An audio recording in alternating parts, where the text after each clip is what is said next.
Assalamualaikum warahmatullahi wabarakatuh. Baiklah teman-teman, di sini saya akan menjelaskan tentang dampak-dampak korupsi. Sebelumnya, perkenalkan nama saya Mayuwinda dari Prodi S1 Kebidanan tingkat 1. Baiklah, di sini saya akan menjelaskan tentang dampak korupsi. Dampak korupsi memiliki dampak yang merugikan pada berbagai aspek kehidupan masyarakat. Yang pertama, dampak korupsi pada ekonomi. Korupsi dapat menghambat pertumbuhan ekonomi dengan cara merusak iklim investasi, mengurangi kepercayaan investor, dan memicu ketidakstabilan ekonomi. Dana yang seharusnya dialokasikan untuk pembangunan dan perekonomian masyarakat dapat disalahgunakan, mengakibatkan pemborosan ekonomi yang berkelanjutan. Yang kedua, dampak korupsi pada pelayanan kesehatan.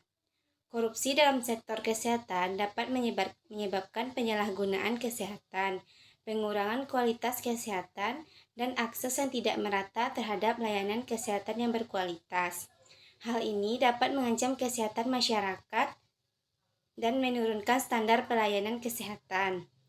Yang ketiga, dampak korupsi pada sosial dan kemiskinan masyarakat.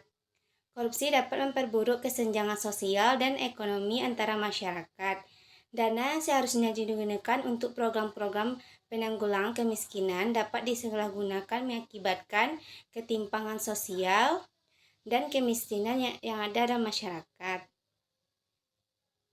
Yang keempat, dampak korupsi pada birokrasi pemerintah. Korupsi dalam birokrasi pemerintah dapat menghambat efisiensi dan transparansi dalam penyelenggaraan pelayanan publik.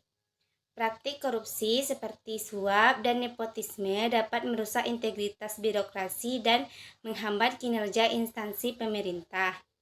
Yang kelima, dampak korupsi pada politik dan demokrasi.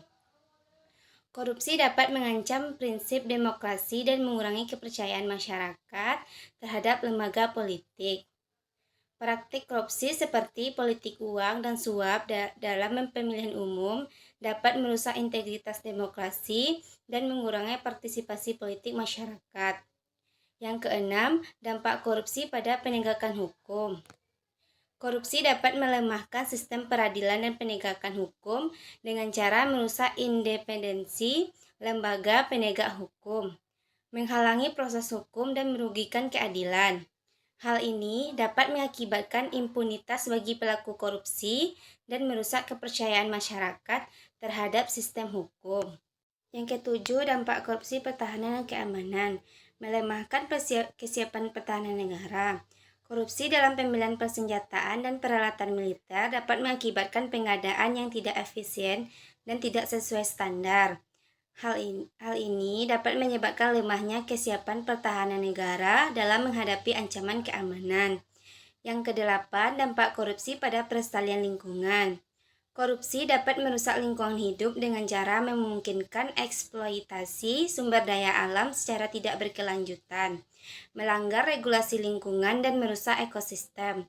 Praktik korupsi dalam sektor lingkungan dapat membahayakan keberlanjutan lingkungan dan keseimbangan ekologi. Baiklah, hanya itu yang dapat saya sampaikan. Assalamualaikum warahmatullahi wabarakatuh. Terima kasih.